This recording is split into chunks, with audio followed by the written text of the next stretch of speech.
معاملات میں سب سے اہم جو معاملہ یا عمل جو ہے وہ ہے مراقبے کا. اور اگر آپ غور کریں گے تو اکثر سالکین بھی یہی بتاتے ہیں کہ حضرت الحمدللہ بہت اچھا معاملہ سارا چل رہا ہے، تسبیحات ہو رہی ہیں، ایک بار تلاوت کر لیتے ہیں، نفل بھی پڑھ رہے ہیں، تہجد بھی ہو رہی ہے، بس مراقبہ رہ جاتا ہے. پتہ نہیں کیوں مراقبے میں نہیں بیٹھ سکتے. اور ہمارے سلوک کے خاص طور پہ نقشبندیہ سلوک میں دوستوں کو میں یہی عرض کرتا ہوں کہ یہ یوں سمجھیں جیسے فرض کے درجے میں. جیسے اگر میں آپ سے پوچھوں کہ ابھی عشاء کا وقت ہے، تو اگر ہم ایک آدمی آئے اور 4 نفل پڑھے، پھر 4 نفل پڑھے، پھر 4 پڑھے، یہاں تک کہ 100 نفل پڑھ لے، 100 نفل پڑھ لے، تو کیا اس کی عشاء کی نماز ہو جائے گی؟ اس نے تو 100 نفل پڑھے. عشاء میں تو کتنے 4 اور 2 اور 3 9 رکعتیں یا 17 رکعتیں، اگر چلو نوافل اور سب ملا بھی لیا. تو یہاں سے ایک آدمی نے 100 نفل پڑھے، مگر عشاء کی نماز کیوں نہیں ہوگی؟ میں نے فرض نہیں پڑھا. اسی طرح ہمارے سلوک کا معاملہ ہے کہ جو آپ نے 100 نفل پڑھے ہیں اس کا ثواب آپ کو ضرور ملے گا، مگر عشاء کی نماز کا جو فرض آپ پہ تھا وہ برقرار رہے گا. قیامت کے روز جہاں آپ کو 100 نفل کا اجر ملے گا، اس چھوڑنے کا نقصان ہو جائے گا. تو اسی طرح ہمارے نقشبندیہ سلوک میں جب ایک انسان سالک مراقبہ چھوڑ دیتا ہے تو اس کی بھی یہی مثال ہوتی ہے. وہ اس کو نفلی ثواب ضرور ملتا ہے اور نوافل کے فائدے ضرور ہوتے ہیں، اس میں کون سے انکار کر سکتا ہے، مگر جو بنیادی سلوک طے کرنا ہے وہ اس کا رک جاتا ہے. دیکھیں، سلوک طے کرنے میں آپ سے عرض کروں کہ 2 چیزیں بہت لازمی ہیں، تزکیہ قلب اور تزکیہ نفس. تو ان 2 کی کمبینیشن کے لیے ایک مراقبہ ہے اور دوسرا شیخ سے رابطہ. کیونکہ نفس بعض اوقات ڈنڈے کھانے کے بعد یہ صحیح ہوتا ہے، اس پہ مشقتیں ڈالنی پڑتی ہیں، ریاضتیں ڈالنی پڑتی ہیں. اگر ریاضتیں نہ ڈالی جائیں اور صرف مراقبات کر کے فارغ کر دیا جائے تو بات نہیں بنتی. خود بات بھی سمجھ میں آنے والی ہے کہ اگر صرف مراقبات پہ ہی بات ختم ہو جاتی ہے ہمارے سلوک میں تو بہت آسان تھا کہ ہم صرف ایک کتاب سارے اسباق لکھے ہوتے، اس پہ لکھا ہوتا کہ بھائی یہ کیفیات آپ کو ہو جائیں تو دوسرا سبق شروع کر لیں اور بس سارا سلوک طے ہو جائے گا آپ کا. مگر ایسا نہیں ہوتا. اس میں 2 پر چاہیے، ایک مراقبہ بھی کرنا ہے اور دوسرا تزکیہ نفس کے لیے شیخ سے اصلاح بھی کرنی ہے. اس نفس پہ جب تک بوجھ نہیں آتا یہ نفس سدھرتا نہیں ہے. مجدد الفسانی رحمۃ اللہ علیہ کے ایک مکتوب ہے اس کے اوپر، وہ اس طرف ہم نہیں جائیں گے، بٹ اشارتاً کہ بعض لوگوں کو جذب مراقبات کے ذریعے حاصل ہو جاتا ہے مگر ان کے نفس کا تزکیہ نہیں ہوتا، اور نتیجتاً ان کو کچھ کیفیات تو ضرور حاصل ہو جاتی ہیں اور وہ مجمع بھی اکٹھے کر لیتے ہیں، کسی پہ توجہ دیں تو اس پہ اثر بھی بہت ہو جاتا ہے، مگر کیونکہ ان کے اپنے نفس کی اصلاح نہیں ہوئی ہوتی تو اپنا بھی نقصان کرتے ہیں اور دوسروں کا بھی نقصان کرتے ہیں. تو عرض یہ کر رہا تھا کہ مراقبہ ہمارے یہاں اہم نہیں، فرض لازم ہے ترقی کے لیے. ایک بات. اب دوسری بات تھوڑی سی خود یہ سوچئے کہ کیا وجہ ہے قرآن پاک کی تلاوت میں کتنی مشقت ہے. پہلے وضو کرو، پھر کلام پاک اٹھاؤ، پھر اس کو پڑھو. چلو آپ کہتے ہیں میں اٹھانا نہیں، حفظ ہے مجھے، چلو حفظ بھی پڑھو، زبان ہلاؤ، کتنی مشقتیں. تسبیحات کے ساتھ بھی ہے، نفل میں آپ کو کھڑا ہونا ہے، سجدہ کرنا ہے، رکوع کرنا ہے، ساری مشقتیں آپ کر لیتے ہیں آسانی سے. مگر کیا وجہ ہے کہ آپ مراقبہ نہیں کر پاتے؟ آگے مراقبے میں کیا ہے؟ کچھ بھی نہیں. اگر دیکھا جائے تو حقیقتاً کچھ بھی نہیں ہے. آپ نے بیٹھنا ہے، نہ ہاتھ ہلانا نہ پیر ہلانا ہے.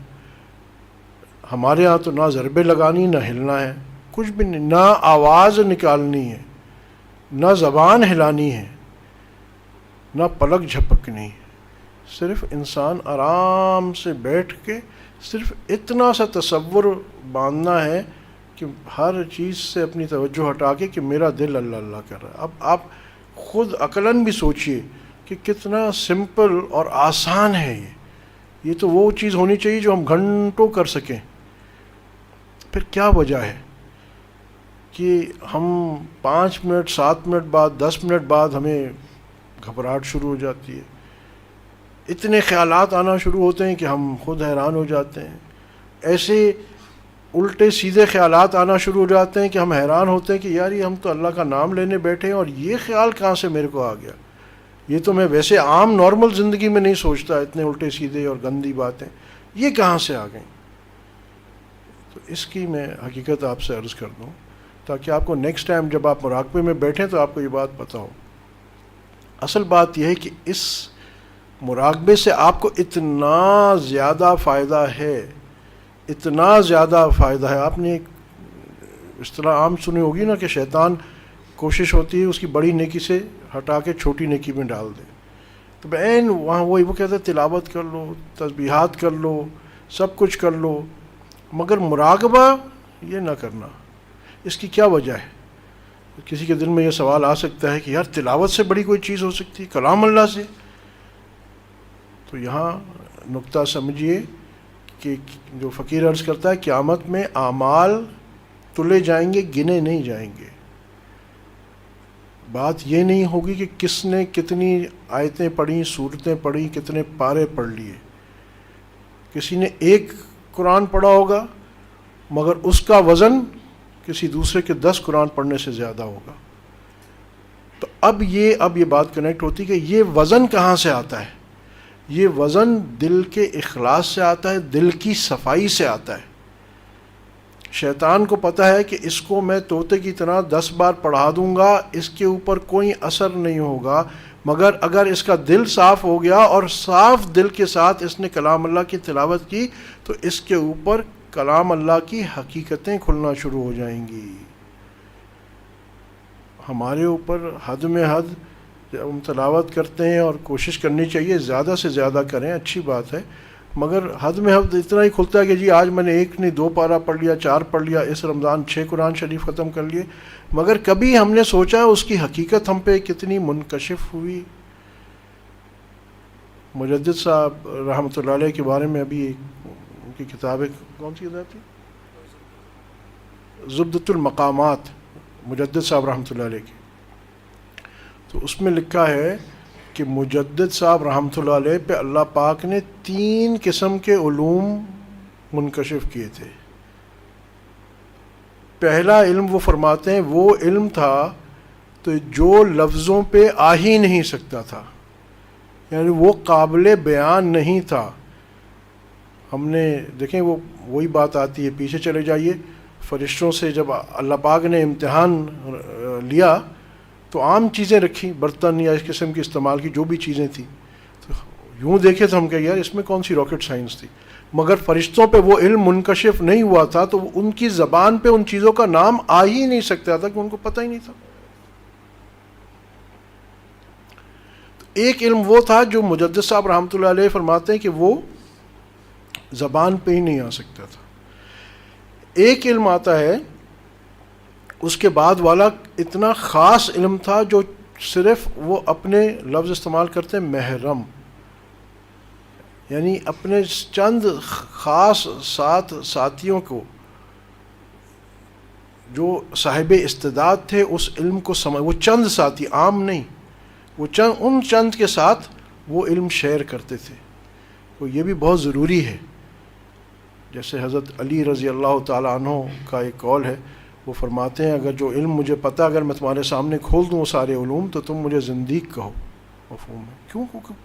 بات یہ ہے کہ آپ ایک بچہ دوسری جماعت کا 2+2 = 4 اور اس کو آ کے کوئی کہتا ہے جی x² + y 2xy + y² = فلاں، تو بچہ کہتا ہے یہ ABC کی باتیں کر رہا ہے، کیا بیوقوفی کی باتیں کر رہا ہے۔ اس بچے کے سامنے اگر PhD کی باتیں کرنا شروع کرتے تو بچہ سوچے گا پاگل ہے، دیوانہ ہے، کیسی الٹی سیدھی باتیں کر رہا ہے، اس کو سمجھ ہی نہیں آئے گی۔ تو کسی علم کو بیان کرنے کے لیے بھی سامنے طالب علم بھی ایسا چاہیے جو استعداد رکھتا ہو سمجھنے کی، اور ہر استاد کی خواہش ہوتی کہ اپنا علم وہ منتقل کرے، اور وہ ڈھونڈتا ہے اور تیار کرتا ہے، اور ڈھونڈتا ہے اور تیار کرتا ہے ایسے شاگرد جو اس کے علم کو اپنے سینے میں منتقل کر لے۔ ابو بکر رضی اللہ تعالیٰ عنہ آپ صلی اللہ علیہ وسلم کے تیار کردہ ہیں، اسی واسطے آتا ہے نا جو آپ ابو بکر رضی اللہ تعالیٰ عنہ کے بارے میں فرمایا آپ صلی اللہ علیہ وسلم نے، جس کا مفہوم ہے کہ جو میرے سینے میں علم تھا میں نے ان کے سینے میں منتقل کر دیا، تو باقی صحابہ کے سینے میں کیوں نہیں منتقل کیا؟ کیا معنی کہ جو اس علم کو لینے کی استعداد تھی وہ صرف ابو بکر رضی اللہ تعالیٰ عنہ میں تھی، تو علم نبوت صرف ابو بکر رضی اللہ تعالیٰ عنہ کے عطا فرمایا۔ بہرحال مقصد کہنے کا ہے، تو دوسرا لیول آف علم جو تھا وہ تھا جو مجدد صاحب رحمۃ اللہ علیہ صرف اپنے جو خاص ان کے مریدین خلفاء یا اسٹوڈنٹس جو بھی کہیں ان کو بتاتے تھے، کیونکہ ان کو اس مقام کی وہی سمجھتے تھے، اور بولے اس کے بعد والا جو تھرڈ لیول آف علم تھا وہ انہوں نے مکتوبات شریف میں لکھا ہے۔ اور اگر آپ نے مطالعہ کیا ہو مکتوبات شریف کا تو ہم جیسے آدمی کو تو مکتوبات ہی نہیں سمجھ میں آتے، عجیب مقامات، عجیب باتیں سمجھ میں ہی نہیں آتی کیا فرما رہے ہیں۔ کیوں امروز بھائی ایسا ہی ہے نا، جب حضرت پڑھاتے ہیں ہم لوگ کیسے ہوتے ہیں؟ کچھ بھی نہیں۔ مگر یہ تھرڈ لیول، آپ پہلے دو لیول آف علم کیا ہوں گے آپ خود سوچئے، اور وہ کہاں آئے، وہ علم کہاں منکشف ہوئے۔ اسی کتاب میں واقعہ ابھی بتا رہے تھے مجھے بلال بھائی کہ کسی نے سوال کر دیا کہ حضرت یہ فرمائیے کہ حضرت یعقوب علیہ السلام اور یوسف علیہ السلام کی محبت کی حقیقت کیا تھی اور جدائی کی حقیقت کیا تھی؟ تو مجدد صاحب رحمۃ اللہ علیہ نے اس کا مفہوم میں جواب دیا کہ یہ علم ابھی مجھ پہ منکشف نہیں ہوا، اور میں کوئی بات نہیں کرتا جب تک وہ مجھ پہ منکشف نہ ہو جائے، الہام کے ذریعے دکھا نہ دی جائے۔ یہ فقیر اکثر مولوی حضرات کو کہتا ہے نا کہ عالم تب ہوگے تم جب تم اپنے علم کو دیکھ سکو۔ یہ وہ مقام تھا جو علم کو دیکھتے تھے اور دیکھ کے علم حاصل کرتے تھے، دونوں طریقے تھے، یعنی ادھر جو علم تھا اس کو دیکھتے تھے، جو دیکھتے تھے اس سے علم حاصل کرتے تھے۔ تو آتا ہے دوسرے دن وہ تشریف لائے اور پھر انہوں نے اس کی حقیقت بیان کی کہ اب مجھ پہ یہ منکشف کر دیا گیا۔ تو اپنے علم کو دیکھنا، اب سوال یہ پیدا ہوتا ہے کہ یہ اس مقام تک پہنچنے کے لیے کیا صرف ظاہری اعمال کا اعتبار کافی ہے؟ باقی علم تو سب کو تھا، یہ ایک عام سوال ہے، مگر علم تو سب کو تھا۔ اور پھر کہتے ہیں جو انہوں نے حقیقت بیان کی، جہاں جہاں دنیا میں ان کے مکتوب گئے ہر کوئی حیران ہو گیا کہ ہندوستان سے، یہ تو اس زمانے میں ہمارے سلسلے کا جو چشمہ ہوتا تھا وہ تو سمرقند بخارا امام بخاری رحمۃ اللہ علیہ سے کیونکہ چلا یہاں خاص طور پہ، تو وہ ایریا ہوتا، ہندوستان تو تھا ہی نہیں، تو لوگ حیران تھے یہ ہندوستان سے یہ چیز کیسے آ رہی۔ تو عرض کرنے کا مقصد یہ ہے کہ یہ علوم منکشف ہوتے ہیں انسان کے قلب پہ، جب تک قلب صاف نہیں، دل پاک نہیں تو پاک ہو سکتا نہیں انسان، ورنہ ابلیس کو بھی آتے تھے وضو کے فرائض بہت۔ ابھی پچھلی نشست میں میں نے پڑھا یہ، دیکھیں جب تک دل پاک نہیں، پاک ہو سکتا نہیں انسان۔ اللہ پاک فرماتے ہیں نہ مجھے زمین سما سکتی نہ آسمان مگر مومن کا قلب، اور اللہ پاک یہ بھی فرماتے ہیں جس کا مفہوم ہے کہ میں سب شرکاء میں سے سب سے زیادہ غیور شریک ہوں، میں شرکت برداشت نہیں کرتا۔ اور اللہ پاک کہاں آتے ہیں؟ جیسے میں نے کہا انسان کے قلب میں اگر اس کا قلب گندا ہے یا اس کے قلب میں کوئی اور چیز ہے تو اللہ کہاں سے آئے گا؟ علوم الہی، علوم معرفت کہاں سے آئیں گے؟ آپ خود سوچئے، علوم الہی، علوم معرفت، قرآن کی حقیقت، یہ تسبیحات جو ہم پڑھتے ہیں اس کی حقیقت کہاں سے آئے گی؟ ہم تو صرف گھما رہے ہوں گے نا، گنتی پوری کر رہے ہوں گے، تعداد پوری کر رہے ہوں گے، کثرت. کتنا ضروری ہے مراقبہ، اب آپ کو سمجھ میں آ رہا ہے؟ اب جب شیطان یہ دیکھتا ہے کہ اس کو میں ایسا کر دوں کہ جیسے میں نے پچھلی بار بھی مثال کر دی کہ اس کو تو اس کی کرنسی کو میں ایسے ڈیویلیو نہیں کر دوں کہ $1 کے 1000 روپے ملیں اس کو، تو یہ 1000 روپے کمانے میں لگ جائے. وہ نہیں چاہتا کہ تم کو $100 ملے. ایک مثال عرض کر رہا ہوں صرف. وہ کہتا ہے تم کو $100 مل رہے ہیں، بیوقوف تم تو 500,000 روپے لے لو. یا بات سمجھانے کے لیے کہ وہ آپ کے اعمال کو ڈی ویلیو کروا دیتا ہے. عمل زیادہ ہوتے جاتے ہیں. ایک زمانے میں اصطلاح ہوتی تھی لکھ پتی. آج اگر کہیں کہ یہ لکھ پتی تو آدمی کہتا ہے یار بس بیچارے کا گزارا ہے. آج کروڑ پتی کو کوئی نہیں پوچھتا. ٹھیک ہے، ڈیویلیویشن ہو گئی نا، اعمال کی قیمت نہیں رہی. یہ قیمت کہاں سے آتی ہے؟ شیطان کو پتہ. جب اس کا دل اور کیا اقبال رحمۃ اللہ علیہ کیا فرما رہے ہیں، دل پاک نہیں تو پاک ہو سکتا نہیں انسان. بہت تصوف کا بہت گہرا نقطہ ہے. حقیقت یہ ہے کہ جب تک دل پاک نہیں ہے اعمال کی کوئی ویلیو نہیں ہوتی. دل کی پاکی کے حساب سے اعمال کی ویلیو بنتی ہے. تو اب شیطان یہ دیکھتا ہے اس کو ہر کام کرنے دو، مگر اگر اس کو توڑنا ہے تو مراقبہ نہیں کرنے دو. اچھا جی، اب پہلے تو اس کو کوشش کرتا ہے کہ ہم بیٹھے نہیں مراقبے پہ. مختلف بہانے، ابھی تم بزی ہے ابھی کر لینا، بعد میں کر لینا، ظہر میں کر لینا، عصر میں کر لینا، عشاء میں کر لینا، سونے سے پہلے کر لینا. یار آج تو تھک گئے، کل سے شروع کریں گے. مجھ جیسا آدمی تو یہ کرتا ہے. اچھا اب بالفرض ہم بیٹھ گئے، یہاں سر جھکایا، وہاں خیالات کی بھرمار. وہاں یار وہ جب میں کلاس 4 میں تھا نا، فلاں لڑکے نے میری پینسل چلا رہی تھی. اب آپ خود سوچئے کہ یار آج سے اگر 40 سال پہلے کسی لڑکے نے پینسل چلا رہی تھی، آج اس خیال کو آنا، یہ کہاں سے آ گیا خیال؟ واہیات قسم کے خیالات کہاں سے آتے ہیں؟ کیونکہ یہ آپ اگر نارملی کبھی نہیں سوچتے تو اس کا مطلب ہے یہ حقیقتاً آپ کی طرف سے نہیں ہے.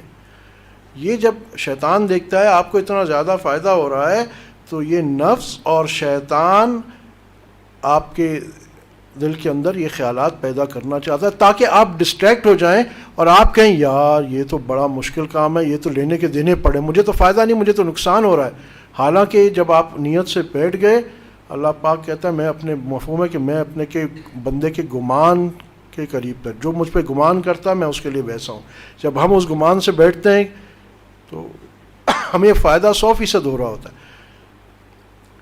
تو ہم بہرحال ان منتشر خیالات کی وجہ سے سوچتے ہیں کہ ہمیں فائدہ نہیں ہو رہا، چلو یار اس سے بہتر تھا میں 2 نفل پڑھ لیتا. ٹارگٹ اچیوڈ، شیطان کا کام ہو گیا، اس نے ہمیں اٹھا دیا.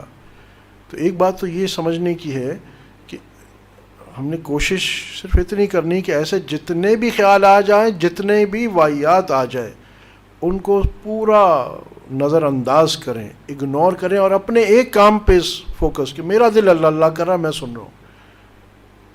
وہ کہے کہ یار تو ریاکاری کے لیے کر رہا ہے، فلانا کہہ رہا ہے، بولے بھائی مجھے نہ اس کا پتہ ہے نہ اس کا پتہ، میرا دل اللہ اللہ کر رہا ہے، میں تو اللہ اللہ سن رہا ہوں. وہ آدمی ہوتا ہے نا کوئی لڑکا جو اونچا میوزک کر کے سن رہا ہوتا ہے، اس کو نہ ماں کی آواز ہوتی ہے نہ باپ کی آواز آ رہی ہوتی ہے، سب لوگ چیخ رہے ہوتے ہیں یہ کرو وہ کرو، وہ اپنے بس. یا آج کل تو خاص طور پہ جس طرح لوگوں نے، بہت اچھی مثال ہے یہ، وہ ایئر فونز لگائے ہوتے ہیں نا یا ہیڈ فونز لگائے ہوتے ہیں، دونوں کانوں میں ہیڈ فون ہو، آپ کے ساتھ بیٹھا ہوا ہے تو اس کو آپ کی کوئی آواز، آپ کتنی بھی باتیں کرتے ہیں اس کو پتہ ہی نہیں ہے. آپ کہتے رہیے جو کچھ کہتے رہیے.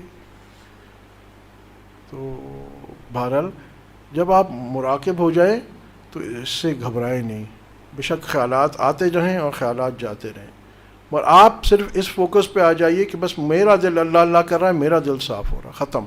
اللہ کی رحمت آ رہی ہے، اللہ کے یہ ذکر کے انوارات آ رہے ہیں، میرا دل پاک صاف ہو کے اللہ اللہ کر رہا ہے. And of story. آپ کا اتنا کام ہے جتنی، اور استقامت کے ساتھ بیٹھیے ریگولرلی. ایک ٹائم بنا لیجئے. کہتے ہیں کہ فرشتے اس وقت خاص وہ بھی عادی ہو جاتے ہیں کہ اس وقت ہمیں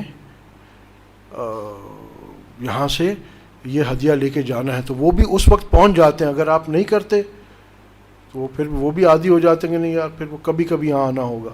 جب رحمت کے فرشتے پھر اس وقت خاص طور پہ متوجہ ہو جاتے ہیں، جو آپ کا مراقبے کا ٹائم ہوتا ہے نا فکس، اس وقت وہ ہدیہ لینے آ جاتے ہیں.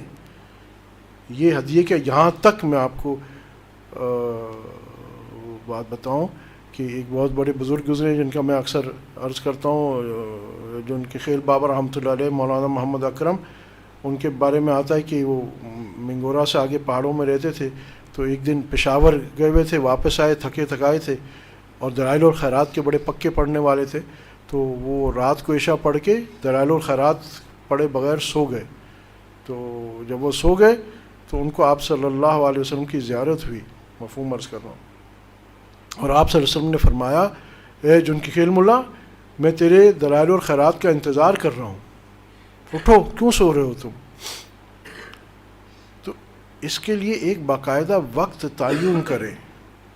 جیسے آپ کے بچے نے اسکول جانا ہوتا ہے 7 بجے، تو وہ تعین ہوتا ہے. آپ کہتے ہیں لیٹ ہو جاؤ گے، بہت آگے پیچھے ہو جائے تو 2-3 منٹ آپ لیٹ کر لیتے ہو، 10 منٹ لیٹ کر لیتے ہو، اس سے اوپر لیٹ نہیں کرتے آپ. کسی نے آفس جانا ہو، کسی نے اسکول جانا ہو، آپ بتائیے وہ کیسے، وہ جی کارڈ پنچن نہیں ہوگا. 5-7 منٹ کی 10 منٹ کی گریس ہے، کارڈ پنچن ہی نہیں ہوگا. تو بہرحال کوشش کریں کہ اسی وقت پہ مراقبہ کریں، اور خدا نہ خواستہ اگر کبھی مجبوری کی وجہ سے نہیں کر سکتے تو پھر کسی اور وقت اس کی قضا لازمی کر لیں. اس کی قضا لازمی کر لیں، دن میں بعد میں وہ ضرور کر لیں. کیونکہ جتنا آپ کا دل صاف ہوگا، باقی اعمال کی قیمت ویسے ہی بڑھے گی. ایک بات. دوسری بات کہ یہ ایک ایسا کنٹرولنگ دل، ایسا وہ کنٹرولنگ بٹن ہے، جب وہ جس طرح یہاں اگر یوں سے دل پاک نہیں تو پاک ہو سکتا نہیں انسان، تو اس کو الٹا اگر کریں کہ اگر دل گندا نہیں ہے تو گندا ہو نہیں سکتا انسان. اگر دل صاف ہے تو انسان بھی صاف ہوگا لازمی. تو جب آپ کا دل صاف ہو جائے گا، اس کے اندر وہ انرجی بھر جائے گی. تو اس انرجی، یہ انرجی کا کیا معنی ہے؟ انرجی ہم کہتے ہیں روحانیت بڑھ گئی، اس کے کیا معنی ہوئے؟ کہ میں ہواؤں میں اڑوں گا، مجھے کوئی آسمان نظر آئے گا، عرش نظر آئے گا. یہ روحانیت نہیں ہے. روحانیت بڑھ گئی کہ کیا مطلب ہے کہ آپ کو گناہوں سے رکنے میں توفیق ہو جائے گی اور نیکی کرنے کی توفیق ہو جائے گی. آپ کے اندر وہ پاور آ جائے گا کہ جب آپ کی نظر کسی غیر محرم پہ پڑے تو آپ کی فوراً پہلے ہی چھٹی حص کہے گی کہ آنکھیں نیچے کر لو. اور خدا نہ خواستہ پڑ بھی گئی تو دکھ بھی ہوگا، اور یعنی نظر بھی نیچے چلی جائے گی اور دکھ بھی ہوگا. اور اسی طرح نیکی کرنے پہ بہت سارے دوست جو ماشاءاللہ مراقبات کرتے ہیں خود بتاتے ہیں کہ الحمدللہ حضرت ہم تہجد خود شروع کر دی. یہ فقیر ان کو نہیں کہتا، مگر وہ خود ان کے اندر سے داعیہ پیدا ہوتا ہے. اندر سے داعیہ پیدا ہوتا ہے. یہ اندر سے کیسے داعیہ پیدا ہو جاتا ہے؟ ٹھیک ہے، شیخ کی توجہ بھی ہوتی ہے، یہ بھی ہوتی ہے، سلسلے کی نسبت بھی ہے، سب کچھ ہے، مگر یہ جب وہ اعمال کرنا شروع کرتے ہیں اور ان کا دل پاک ہونا شروع کرتا ہے تو یہ چشمہ ان کے دل کے اندر سے پھوٹتا ہے. ہمارے یہاں اچھا یہ کتنا قیمتی ہے وقوف اپنا مراقبہ. حضرت عائشہ رضی اللہ تعالی عنہ سے مروی ہے، وہ فرماتی ہیں جس کا مفہوم ہے کہ وہ ذکر قلبی کو ذکر لسانی پہ 70 گنا سے زیادہ کی فضیلت حاصل ہے. یعنی یوں سمجھیں کہ کسی نے ایک تسبیح ذکر قلبی کی کر لی دل سے، یعنی 100 مرتبہ پڑھ لیا، تو اس کی فضیلت 7,000 مرتبہ اللہ اللہ کرنے سے بڑھ کے ہے. قیامت کے روز کہتے ہیں اللہ پاک فرشت کرام الکاتبین کو کہیں گے حساب لاؤ اس بندے کا، سب چیزیں وہ لے آئیں گے، کہیں گے اس میں ابھی کچھ مسنگ ہے، وہ کہیں گے اللہ ہم نے تو کوئی چیز مس کرتے ہی نہیں، ہم تو نے ہمیں ایسا بنایا ہے ہم نے تو کوئی چیز مس نہیں کی، ایک ایک چیز لکھی ہے۔ اللہ پاک کہیں گے ہاں تم نے ایک ایک چیز لکھی ہے، مگر ایک چیز ایسی تھی جو صرف میرے اور میرے بندے کے درمیان تھی، جو یہ دل میں مجھے یاد کرتا تھا نا، دل سے اللہ اللہ کرتا تھا نا، یہ صرف میں سنتا تھا، تم بھی سنتے نہیں تھے، قصور تمہارا نہیں ہے، تم سنتے ہی نہیں تھے، اور یہ اتنا ڈائریکٹ ہے کہ اس کا اجر اب میں ڈائریکٹ اس کو دوں گا، تو کتنا بڑا اس کا فائدہ ہے۔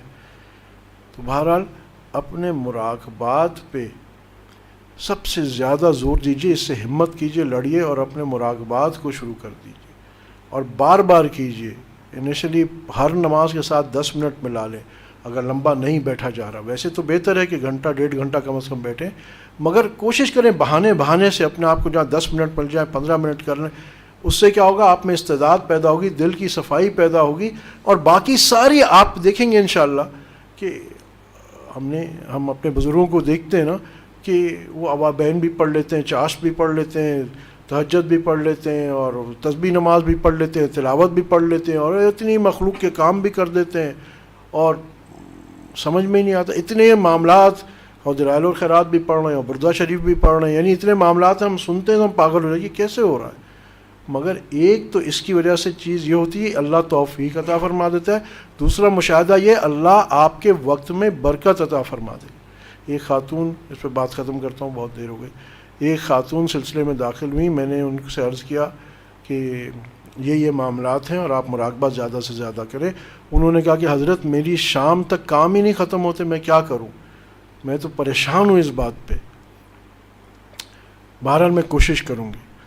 کچھ عرصے بعد انہوں نے خود مجھے اطلاع دی کہ حضرت اب الحمدللہ میں کام بھی ختم ہو جاتے ہیں، وقت بھی ایکسٹرا بڑھ جاتا ہے، اور اب میں گھنٹہ مراقبہ بھی کر رہی ہوں، اور جب سے میں نے یہ مراقبہ شروع کیا گھنٹے کام پہلے ہی ختم ہو جاتے ہیں اور میرے پاس اب فارغ وقت ہے۔ یہ ہے وقت میں برکت، اس کو کہتے ہیں وقت میں برکت پڑ جانا۔ تو اس کا موجب یا وجہ جو بنتی ہے اسباب کے درجے میں، وہ یہ مراقبہ ہے، اتنا امپورٹنٹ ہے، اتنا کنگ پن ہے، تو اس پہ اب سب ساتھی جو ہے نا اس پہ بہت توجہ دیں۔ اس کے لیے انشاءاللہ اب تھوڑی دیر مراقب ہو جائیں گے، اپنی آنکھوں کو بند کر لیں، ہونٹوں کو ملا لیں، زبانوں کو تالو کے ساتھ لگائیں تاکہ حرکت نہ کرنے پائے، اور دل جو الٹے پستان سے 2 انگل نیچے پہلو کی جانب ہے اس میں نیت کیجئے کہ اللہ جل جلالہ اما نوالو کے ذکر کے انوارات، تجلیات، برکات کا نور حضور اقدس صلی اللہ علیہ وسلم کے سینہ مبارک سے، قلب مبارک سے، بزرگان دین سلسلہ عالیہ نقشبندیہ کے توسل سے میرے دل پر آ رہا ہے، جو میرے دل کے اندھیرے، گناہ، قدرات، ظلمات سب مٹا دیتا ہے، اور میرا دل کہہ رہا ہے اللہ اللہ اللہ اللہ۔